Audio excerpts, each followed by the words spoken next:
که یو سړی پښیماني ونه کړي او پښیماني نه بغیر روژه ونیسي، نو آیا د دې والا روژه کېږي که نه کېږي؟ نو دې سره د دې والا روژه کېږي، خو د سنتو نه خلاف دی. خو څه عذر وي بیا جایز دی. که بغیر عذره بغیر د پښیماني نه روژه نیسي، نو دغه روژه بیا صحیح نه دی، سنتو نه خلاف دی. دویم، که یو سړی په سګرټ، نسوار وغیره سره روژه ماتوي، نو آیا دا څرنګه طریقه دی؟ ټیک دی، ورسره روژه خو ماتیږي، خو د که یو سړی پښیماني ونه کړي او پښیماني نه بغیر روژه ونیسي، نو آیا د دې والا روژه کېږي که نه کېږي؟ نو دې سره د دې والا روژه کېږي، خو د سنتو نه خلاف دی. خو څه عذر وي بیا جایز دی. که بغیر عذره بغیر د پښیماني نه روژه نیسي، نو دغه روژه بیا صحیح نه دی، سنتو نه خلاف دی. دویم، که یو سړی په سګرټ، نسوار وغیره سره روژه ماتوي، نو آیا دا څرنګه طریقه دی؟ ټیک دی، ورسره روژه خو ماتیږي، خو د ثم اتموا الصيام الى الليل. دې آیات کریمه کې الله رب العزت د روژې حکم کوي چې تاسو روژه شپې پورې پوره کړئ. سبعین واخله تر شپې پورې. نو دې همدا مقصد دی چې روژه څه دی، 70 پیږې پورې وي.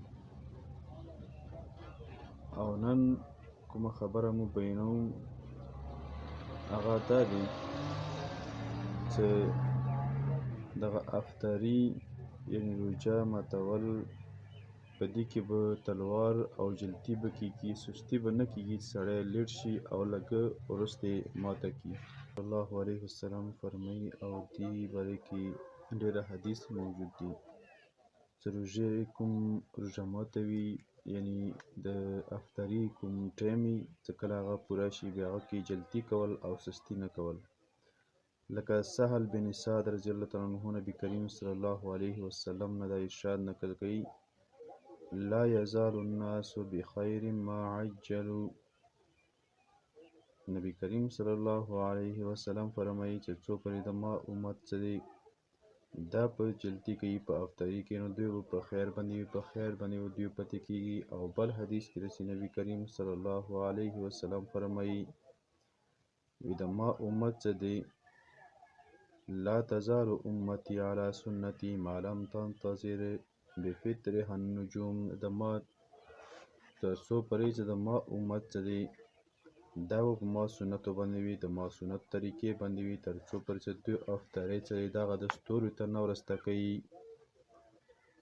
او بل دا چې افطاري کې جلدي کولو باره کې حضرت ابو هریره رضی الله عنه نبی کریم صلی الله علیه وسلم نه نقل کوي، او دا فضیلت دی د هغو خلکو دپاره چې څوک روژه ماتی په جلدي سره کوي.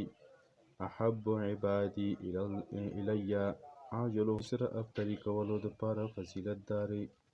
نبی کریم صلی الله علیه وسلم فرمایي دا د الله تعالی ارشاد دی چې الله تعالی فرمایي چې ما ته خوا بندګان هغه دي چې هغه افطاري کې جلدي کوي، یعنې زر زر افطاري کوي، ستورو ته همدارنګې تیاري کولو ته انتظار نه کوي، وخت داخل شو نو ډایرکټ افطاري کوي. وګوره بل حدیث کې راځي، او الله تعالی ته دغه درې شیان ډېر خوښ دي. نبی کریم صلی الله علیه وسلم فرمایي یو دا چې څوک هم په افطاري کې نو روژه ماتي کې جلدي کوي، چې کله اذان وشي نو به دوی فوراً روژه ماته کړي او ستورو ته یا د تیارې راختو ته انتظار نه کوي، نو دا هم الله تعالی ته خوښ شوی دی.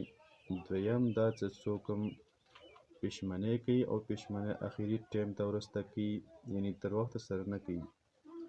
دریم دا چې کوم خلک چې لمونځ کوي او المونځ کوي، یو لاس لاندې او بل پاس کې ږدي، یعنې لاندې باندې کې ږدي، نو دغه درې کارونه الله رب العزت ته ډېر خوښ دي. او اوس کوم خلک چې افطاري کې لیټ کېږي، نو دغه د یهودو او نصاراو طریقه دي، افطاري کې بلکې جلدي کول.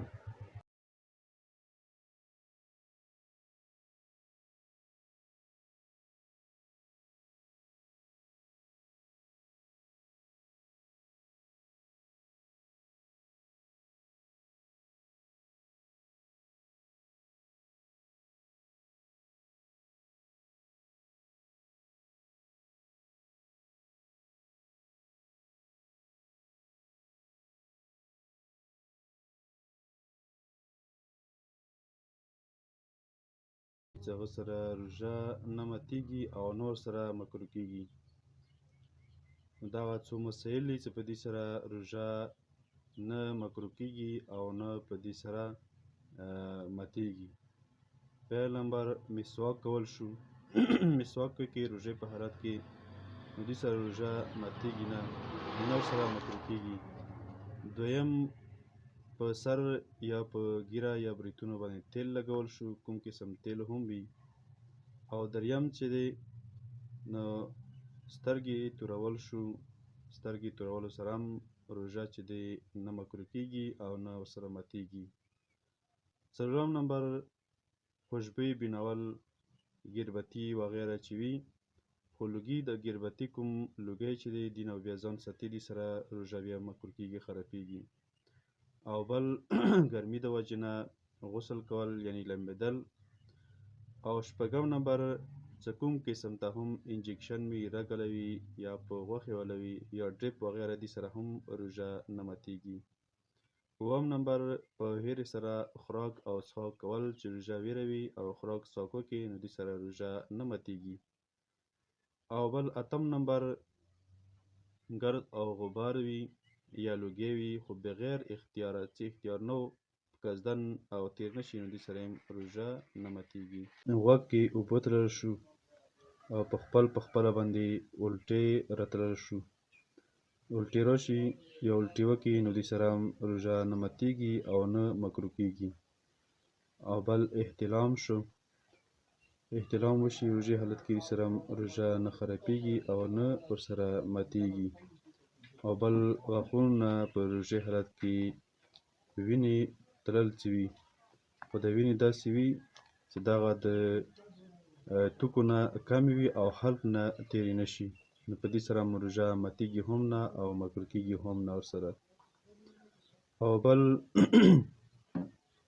په احتلام وشي یا صحبت وکړي د خپل کور له سره او صبح صادق شور باندې، یا مطلب چې سبا شو خو غسل یې نه و کړی نو دې سره هم روژه نه خرابېږي او نه ماتېږي. بس خوراک څښاک ته وکړي او هغه نه پاس بیا